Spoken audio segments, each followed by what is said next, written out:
Ngoma yami ushaya bezizwe, ngoma yami udlala mnandi.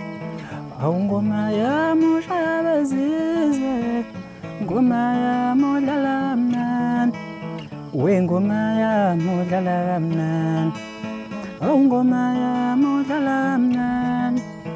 Ngoma yami ushaya bezizwe, ngoma yami udlala mnandi. Ngoma yami udlala kamnandi. Ngoma yami udlala mnandi. Ngoma yami udlala kamnandi. Ngoma yami udlala mnandi.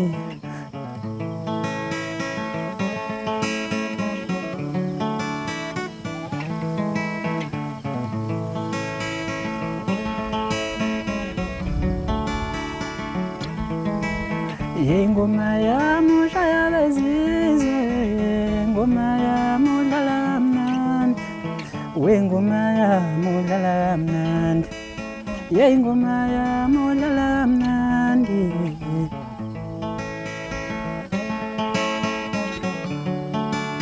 Ngoma yami udlala kamnandi.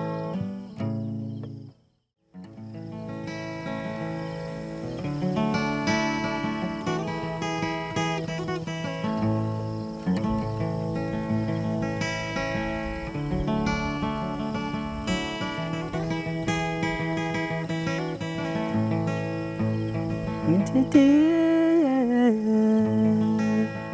wemshalwane ngize kuwena. Ngithiye wemshalwane awungixhome wena nothando lwakho.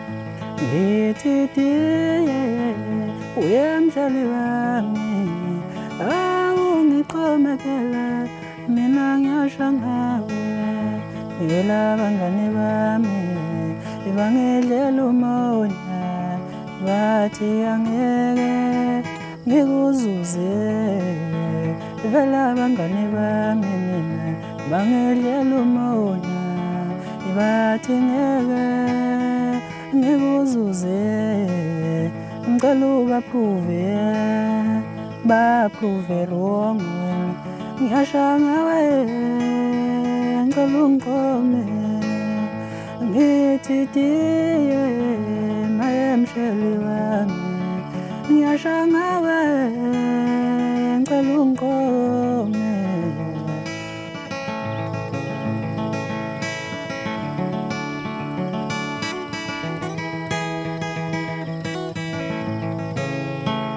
Msheli wami mina engabe ngiyoba yini kulabangani bami yengihlala nabo. Ngiyoba yini kulabangani bami mina. Ngithi tiye wemsheli wami awungixhome wena ngiyasha ngawe.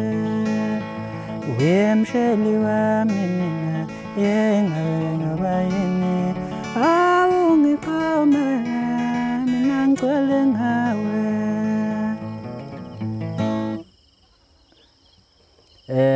Ake ngibingelele eNingizimu Afrika, ngibingelele nje nkalo zonke.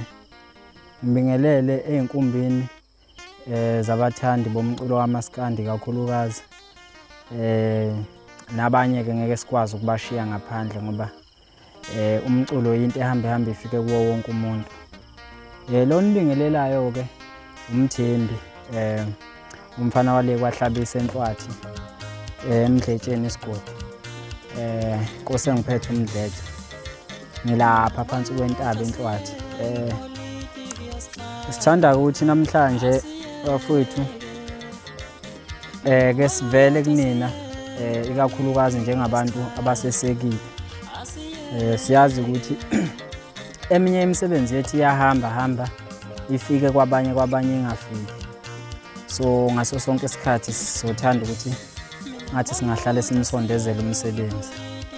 So onyakeni ophelile ngiye ngenza i-album ethi Politiki. Sothanda ukudlulisa ukubonga kakhulu kulabo futhi abathathe igxathu lokuthi bayeseke bakhombisa ukuthi bayafisa ukusibona sikwelinye izinga, ngoba siyazi ukuthi wonke umuntu uqala athi 1 kanjalo kanjalo, kube u-step 5, kube u-step 10 kanjalo kanjalo. So kulabo nje abakhombisa ukuthi bayazi ukuthi umuntu uyavela, akaveli nje eseyinkunzi, kodwa uyavela kube khona ukukhombisa ukuthi nawo umthento uhlaba usamila. So siyanxusa-ke nakubo laba abanye abafowethu baseseke kakhulu ngokuyiqiniso nje.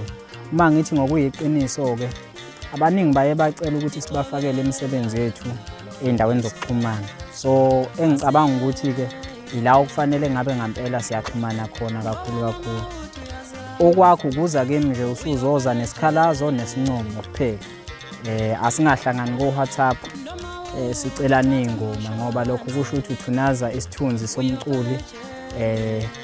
Namandla omuntu omnyama-ke zama, ngoba awumazi ukuthi usuke elala edleni ukuze kuphumele umsebenzi asuke wenzile. So ingakho-ke nje sithatha isinqumo sokuthi sibanxenxe abantu ukuthi bafowethu, umsebenzi njengoba nje siwenza, sinikezeni i-support, sinikezeni uthando, sikhuliseni la esone khona noma la esibhede khona, ukuze nangonyaka olandelayo sizokwazi futhi ukubuya nomsebenzi omusha sesilungisile la kufanele silungise khona. Futhi-ke singeke sikungabazi ukuthi lento esiyenzayo akukhona ukuthi mhlambe sasiphelezele obani, noma sikwenze ngoba sibona umuntu akabani ngathi bayakwazi ukungena nabo. Lokho bekungakhombisa ukuthi omunye umuntu umbukela phansi, usho ukuthi uyikala amandla ngayo. Lento siyenza nje ngokusothandweni, sikwenza ngokuyisiphiwo, angizukusabalala kakhulu. Bekuyilokho nje osukwini, and enjoy bafowethu umsebenzi wethu esisuke sinenzele wona. Ngiyabonga kakhulu.